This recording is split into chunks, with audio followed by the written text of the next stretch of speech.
Welcome to Sweet Talk. This broadcast is brought to you by the Continuing Education Workforce Training Division of Idaho State University's College of Technology. This podcast is part of our continuing outreach efforts, and the format is conversational. We will be having conversations with businesses, professionals, entrepreneurs, community agencies, and, in all cases, difference makers. Now, let's get started with Sweet Talk. Hello, everyone. This is Jason Batalden, the Assistant Director here at Continuing Education Workforce Training.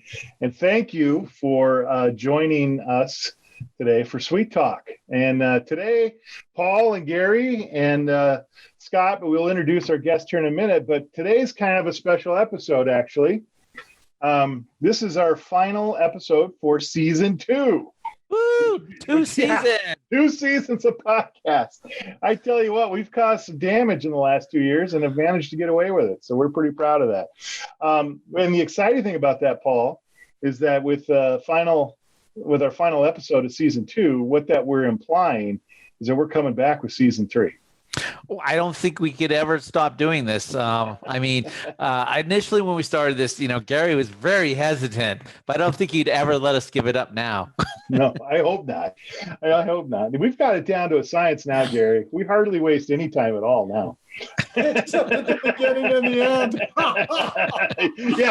yeah, that's right. Except that middle part between the welcome and the goodbye is a tire waste of time. But boy, everything else we got down pretty good. That's for sure. Hey, this is a special episode. We have a special guest today.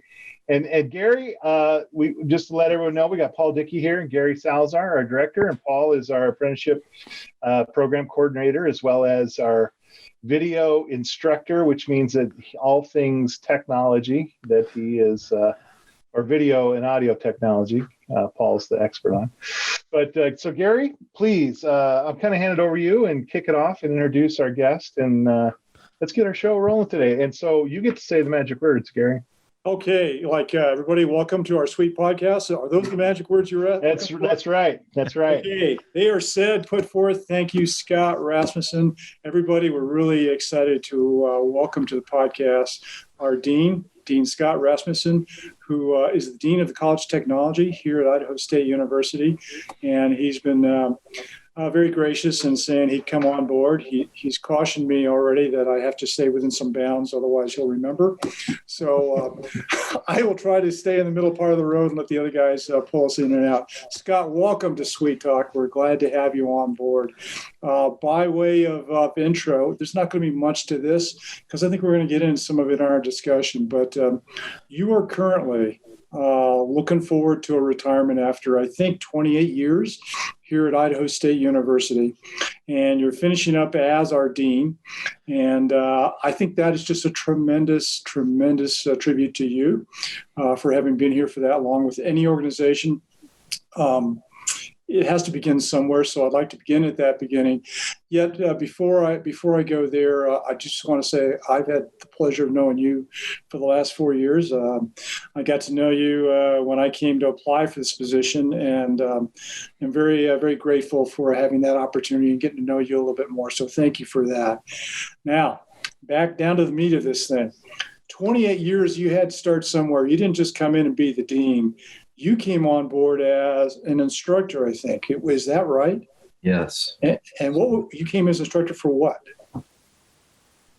Well, if I could go back just even a little bit farther, please. I guess it was the spring of 1976. I went to Salt Lake City thinking I wanted to be a neurosurgeon, believe it or not. I mean, look at these hands. Those are neurosurgeon hands, aren't they? That's great.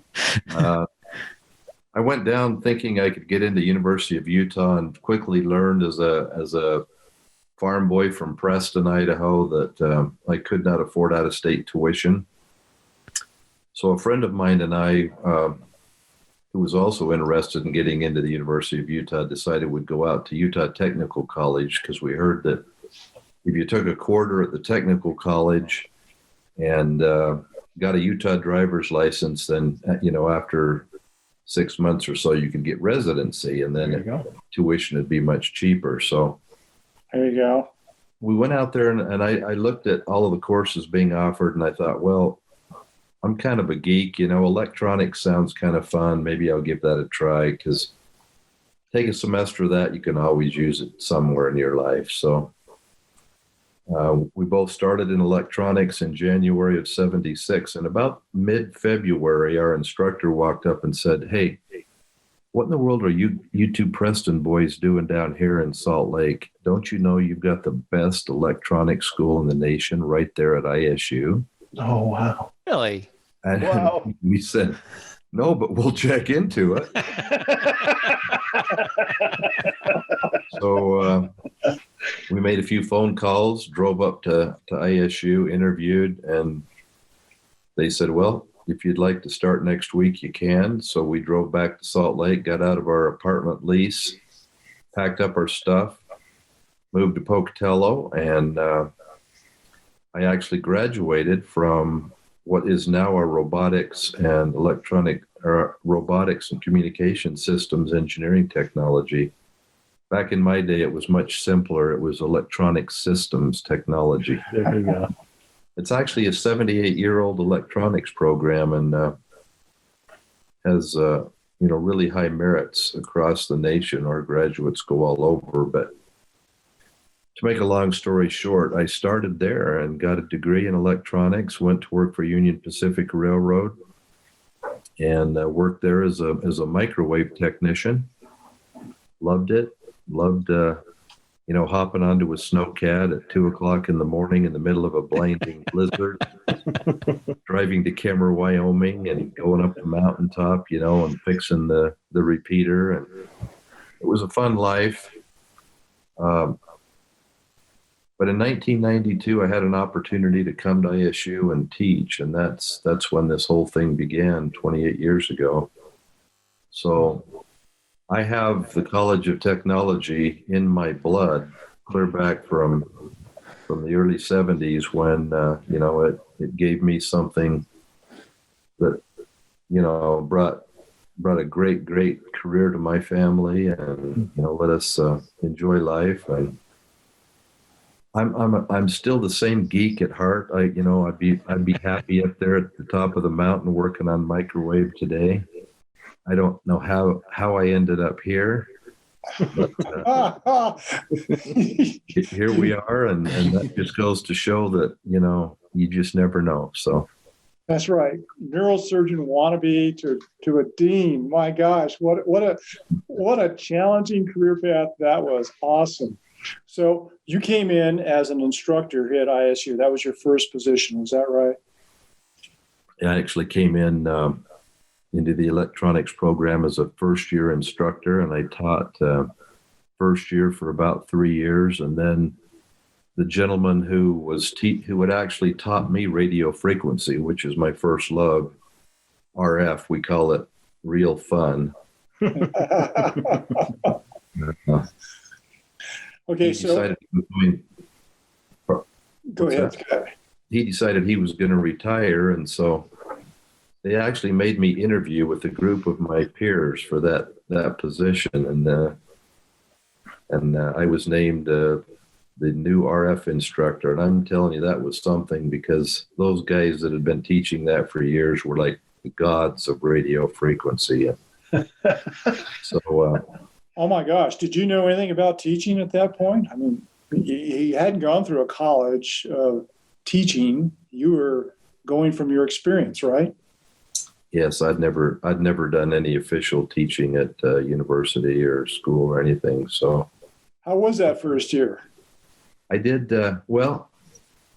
What actually brought me from the railroad to teaching was the fact that I'd kind of fallen in love with programming, and I had actually written a dental management practice piece of software for my dentist, and he was really liking it, and I thought, I'd love to market this and make some money. But I was out of town a lot with the railroad because I was maintaining all the microwave from Butte, Montana to Kemmer, Wyoming. Oh, wow. So the only way I was going to be able to market that software, of course, was to leave the railroad. And so that's why I came to teach in 92. And I haven't written a line of code since.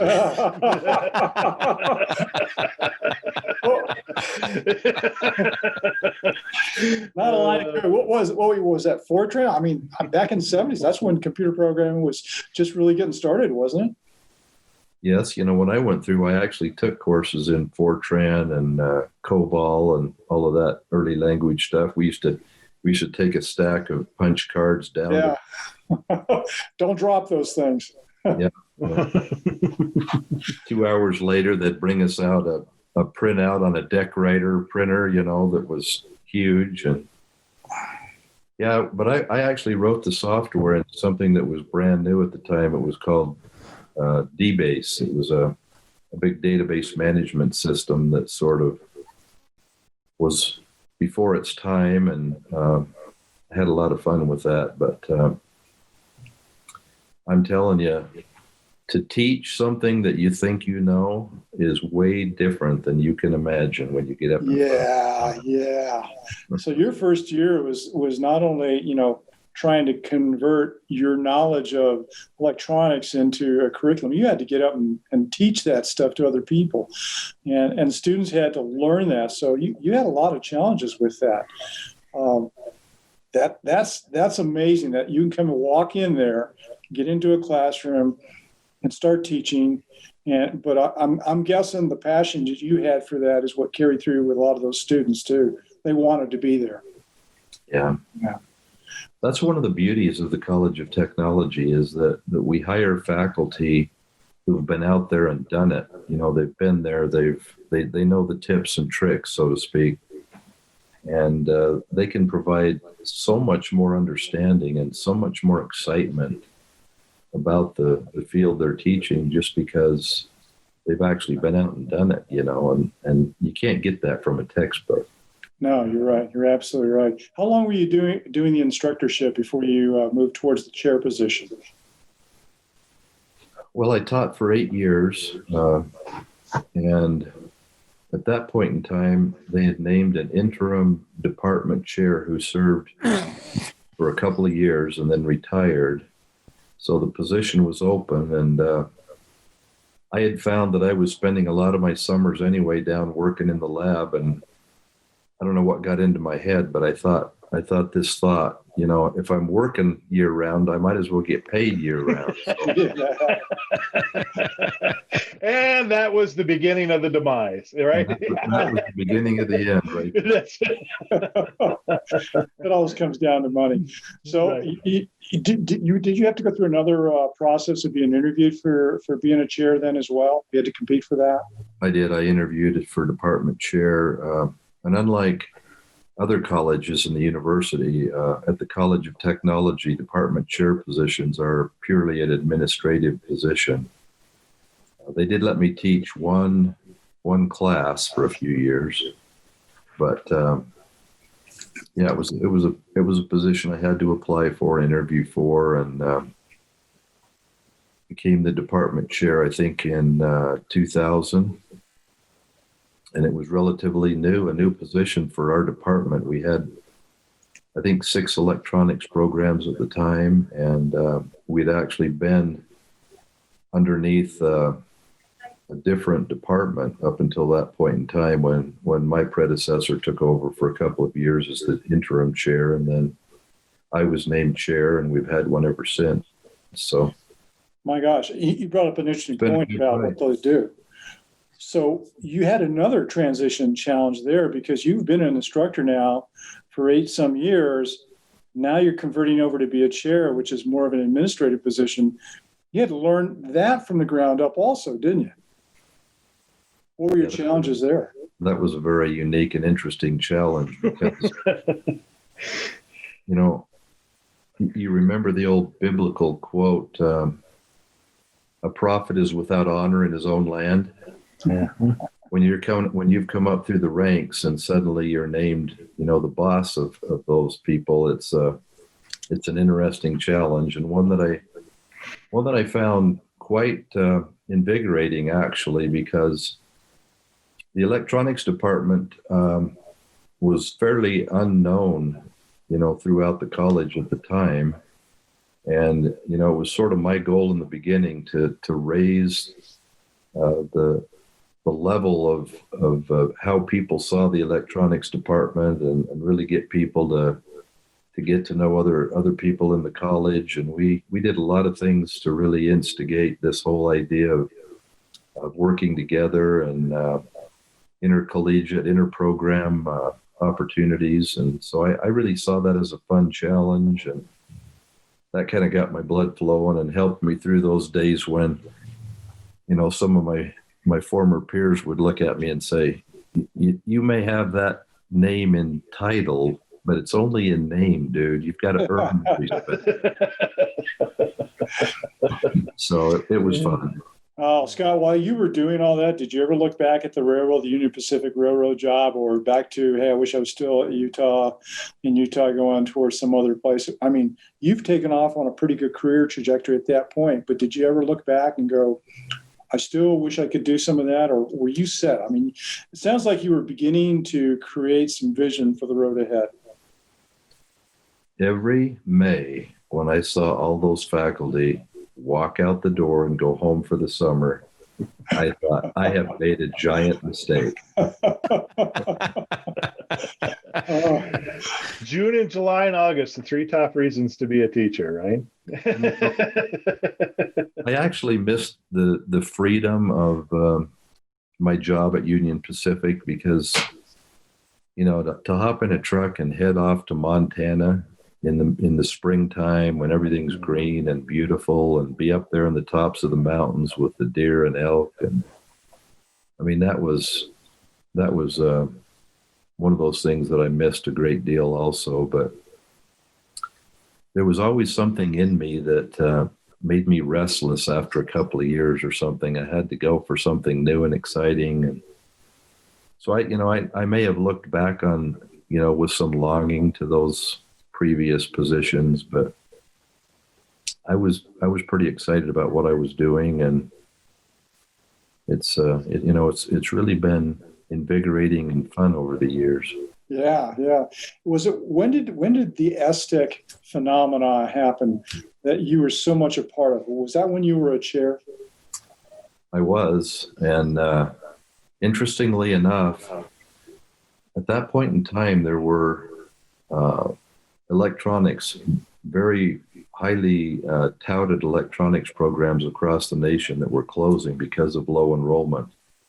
At that point in time, the up-and-coming generation just didn't have any idea of what an industrial electronics person does.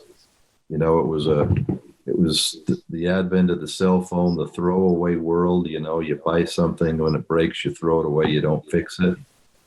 And so kids growing up at that point in time just really didn't have a lot of interest in electronics. And so we even saw it at the College of Technology. Enrollment was declining. So we were actually looking for, where do we go from here? How do we encourage students into this program? And a very interesting thing happened. A gentleman by the name of Lawrence Beatty, who's probably one of the most intelligent individuals I've ever known, had gone to work for us. And then another gentleman by the name of Richard Holman, who was held a position at the Idaho National Lab. He walked in our front door one day and said to the receptionist, he said, I'm looking for someone who might be interested in an idea I have to procure about $1.6 million in grant funds from the U.S. Department of Labor. And when they listened to him, they thought, well, that sounds like something that electronics might be interested in. So they sent him over to talk to me. And that was the beginning. We sat down and talked about the fact that we were headed into a world where electronics technicians were going to be in high demand in nuclear operations across the country. And so nobody was teaching it. And he had some great ideas. Lawrence Beatty, this gentleman who had just come to work for us, was an ex-Navy nuke, so he knew all about the nuclear field and electronics. And the stars the stars just aligned. We partnered with Jessica Sotelo, who was the head of Partners for Prosperity, which was an outreach group out of Blackfoot, because we knew we needed to prime the pipeline and bring a lot of folks into the program. And so this became an idea that turned out to be a public-private partnership between those three entities, ISU, INL, and Partners for Prosperity. And we sat around we called it the War Room, sat around a little table in Blackfoot at Jess's place, and we spent about 3 months writing that grant, 10 or 12, 15 hours a day. And we sent that grant away. Richard Holman and I actually flew out to D.C. and visited with some folks from the U.S. Department of Labor and kind of got an idea of what they were looking for. They really liked our ideas, asked us to submit a proposal. So we went home, we wrote it, we submitted it. Shortly after submission of that, we heard that the National Science Foundation had a request for proposals out for something that sounded really close to what we'd been preparing. So we thought, well, let's submit to them as well. So we rewrote the proposal a little bit to fit their needs and flew out to DC and kind of hobnobbed with the National Science Foundation folks. They actually read our grant, and the program person said,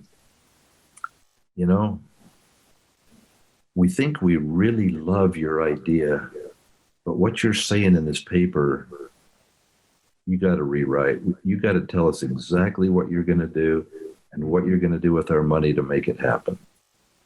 So we came home, rewrote it, submitted it, hoping we'd get one of those two grants.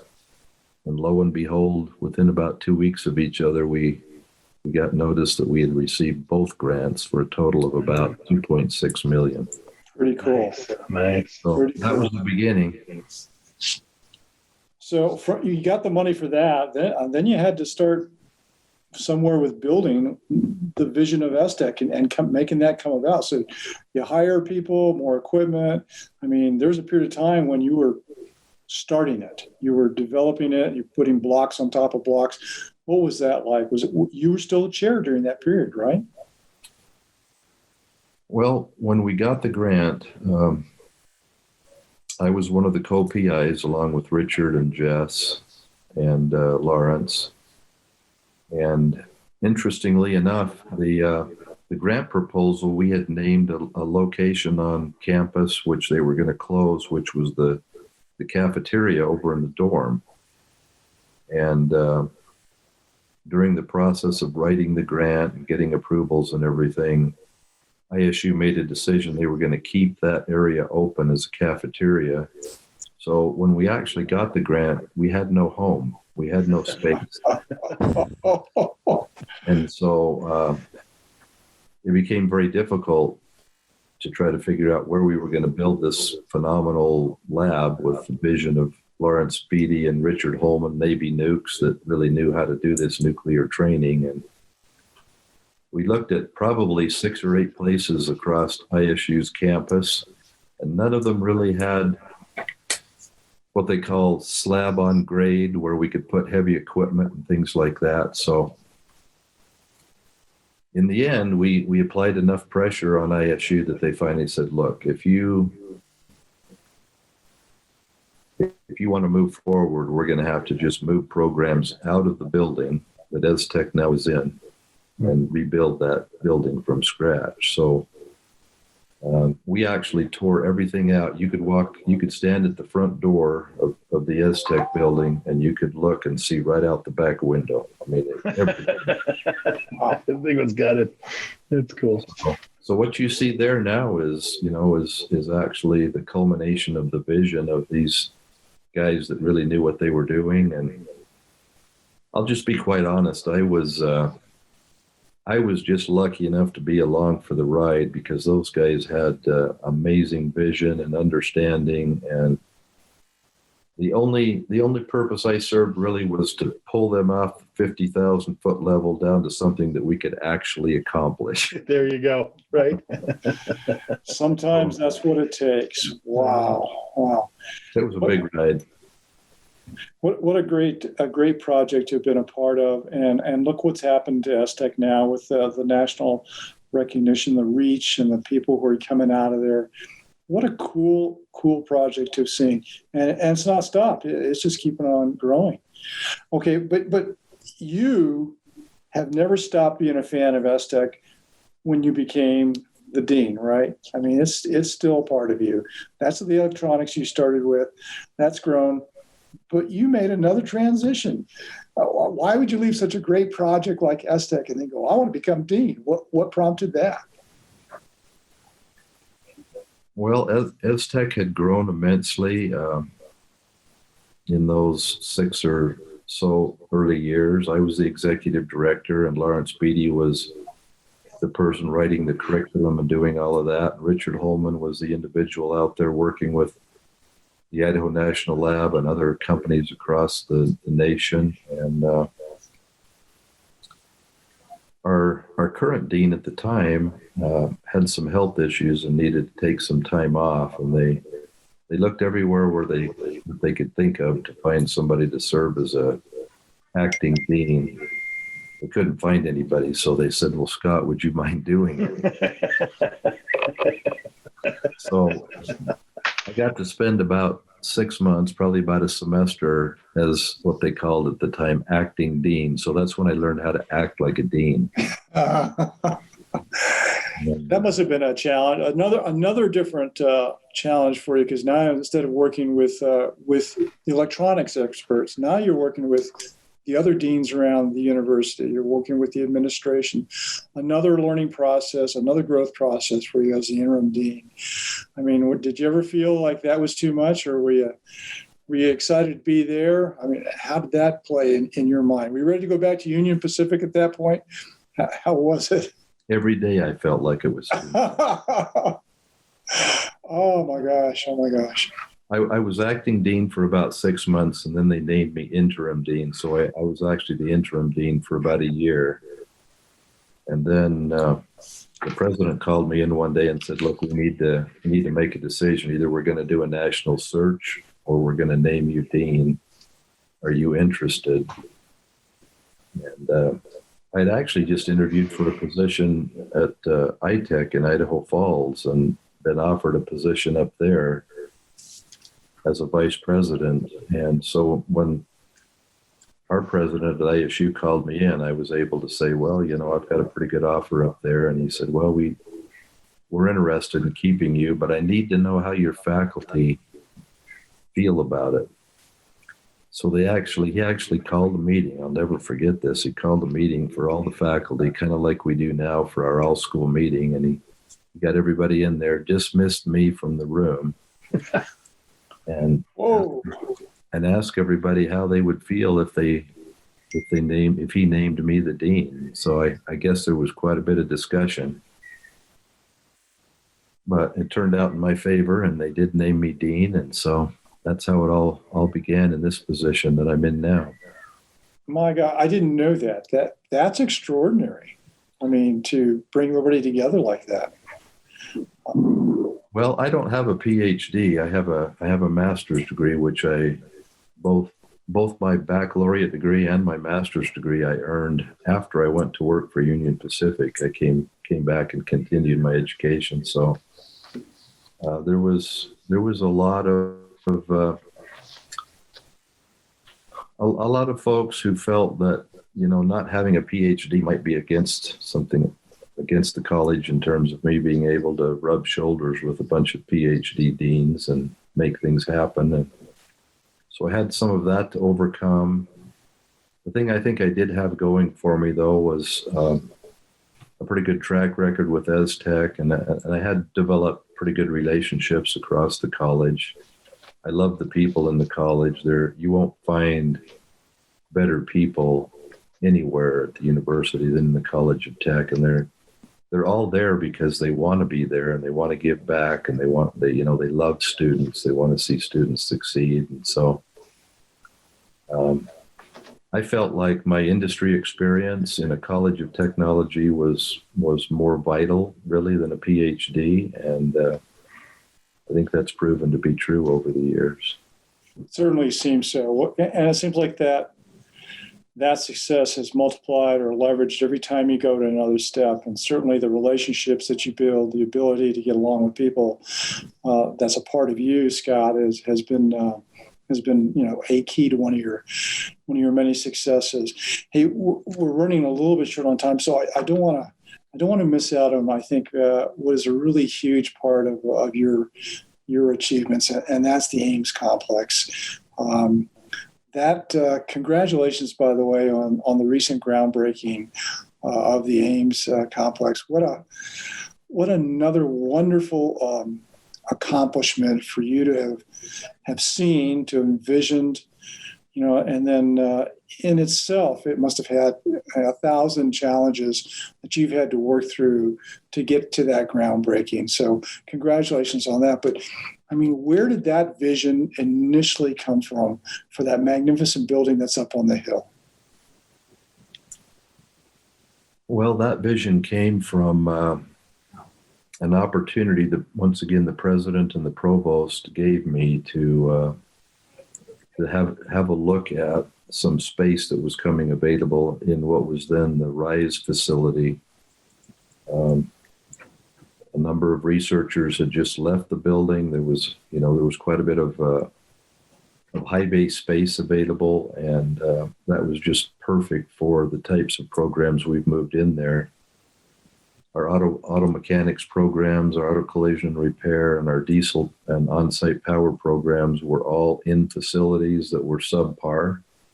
They were all over town. There was no synergy. We were hearing from our national accreditors that we were in the top 5 in the nation in those programs, and yet they would always end by saying, your facility is not mom friendly. And so that was kind of the vision of how we began. And then we got thinking, what types of programs would fit together nicely and be synergistic in terms of really helping students to have real world application opportunities. And that's when we thought, well, let's move our advanced manufacturing programs up there. So that was the beginning of moving CAD and welding and machining and those kinds of programs in. So at the time, we had a development officer, Melissa Moon, who I just can't say enough good things about Melissa. She had developed relationships over the years with a number of great donors, one of which we all know was Bill Ames. And he wrote out a check for $2.5 million, which began the whole renovation process.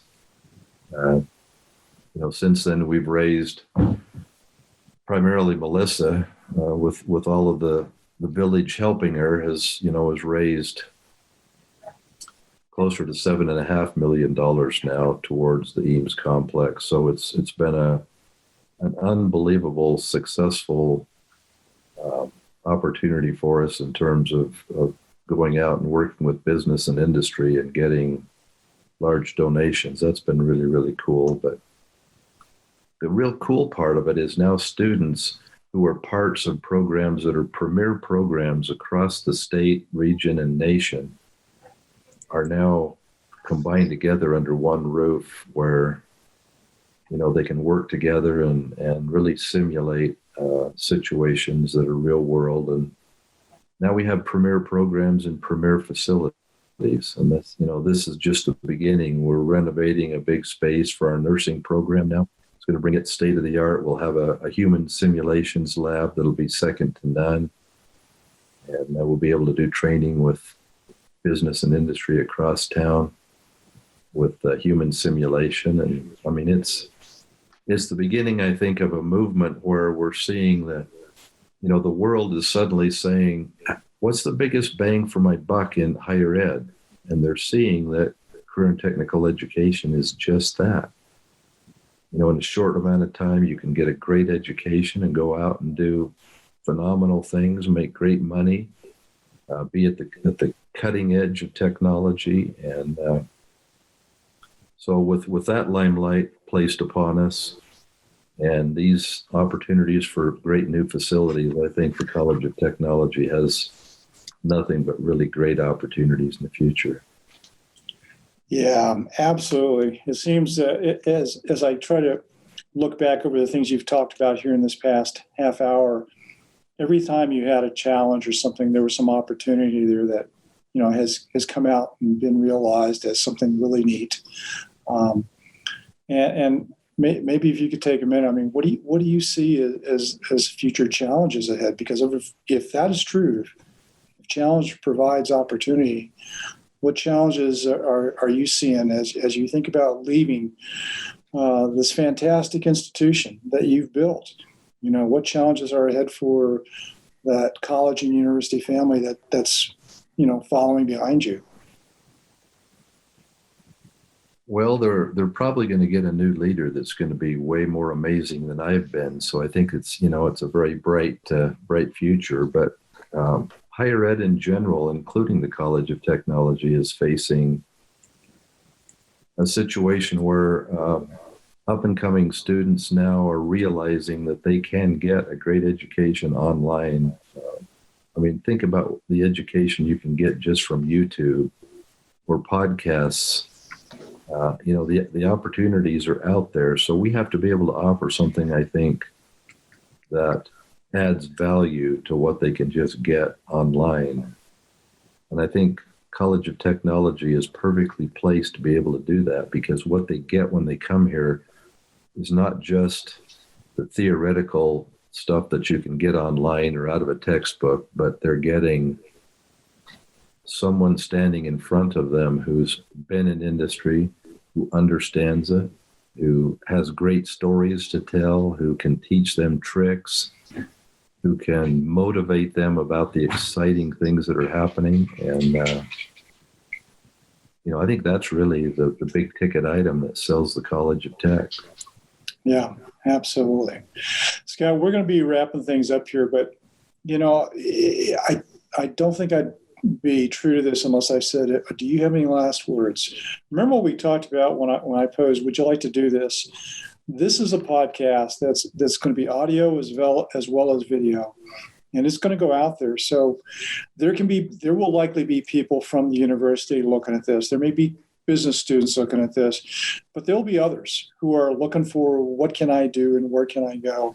Or maybe some experts in the field going, I'm not sure what a next good step. Do you have any last words for anybody who's thinking about a future, whether that's with a College of Technology or a career tech kind of a career? What would you like to leave as? This is something from you for them, some last words. You might want to think about this as a possibility. This last bit's for you. Let me end with two things. And let me just say, too, that I really appreciate this opportunity. And it's been a pleasure for me to work with you three over the years. We've had some great times and some great successes, and we've got a continuing education workforce training program second to none. I really believe that. So you guys have done great things. But I want to say one thing about the university. We have a new president, relatively new.